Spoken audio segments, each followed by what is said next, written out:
Le dimanche 5 mai 2024 s'est déroulé à Narbonne, à la place Voltaire, Narbogeek, la brocante geek, organisée par les commerçants du quartier Voltaire-Joffre. En quête d'imaginaire, je suis allé à la rencontre de quelques stands. Alors je suis actuellement avec Oxo Narbonne, ça me fait plaisir de te revoir. Qu'as-tu pensé de la journée ? C'était bien, malgré les nuages, il y avait du monde, c'était familial, c'était chouette. En quoi ça consiste être game designer ? Le game designer, en fait, il s'occupe des règles et des mécaniques de jeu.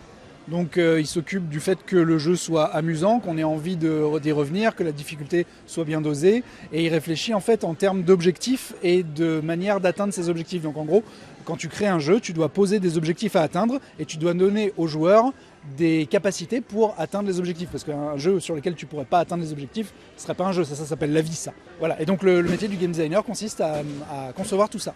Alors où en es-tu dans Renette ? Alors le premier jeu, Renett's Venture, fait par nos étudiants, est sorti en fin d'année dernière. Et là, on a un deuxième jeu qui est dans les fourneaux et qui va sortir le mois prochain. C'est toujours une grenouille ? Pourquoi une grenouille ?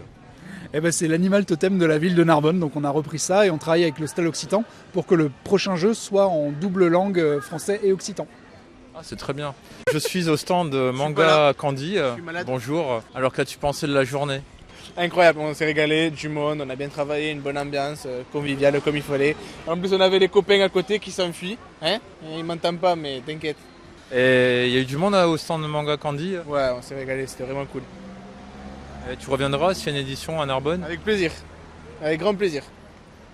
N'oubliez pas, chers auditrices et auditeurs de la ville franche de Conflans pour aller à Manga Candy, n'est-ce pas ? Exactement, il y a des bonbons, il y a des sabres, il y a plein de trucs qu'il n'y avait pas à Narbonne parce que je ne pouvais pas tout prendre non plus, quoi.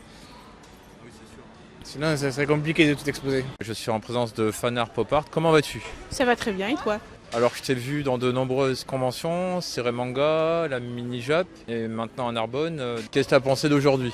Très bien, excellent aujourd'hui à refaire pour l'année prochaine. Quelles sont les nouveautés de Fanart et Pop Art en 2024 ? Plus de grosses figurines, des dioramas par exemple Jurassic Park avec les Vélociraptors dans la scène de Jurassic Park dans la cuisine avec le frère et la sœur. Des grosses pièces qui vont arriver prochainement dans les Goonies, Dragon Ball Z où ils sont vraiment à deux, plus de Star Wars, beaucoup plus de figurines. Tu auras un dernier message à dire aux auditeurs et auditrices de Zone Imaginaire ? Je vous dis à la prochaine et abonnez-vous à ma page Fanart et Pop Art.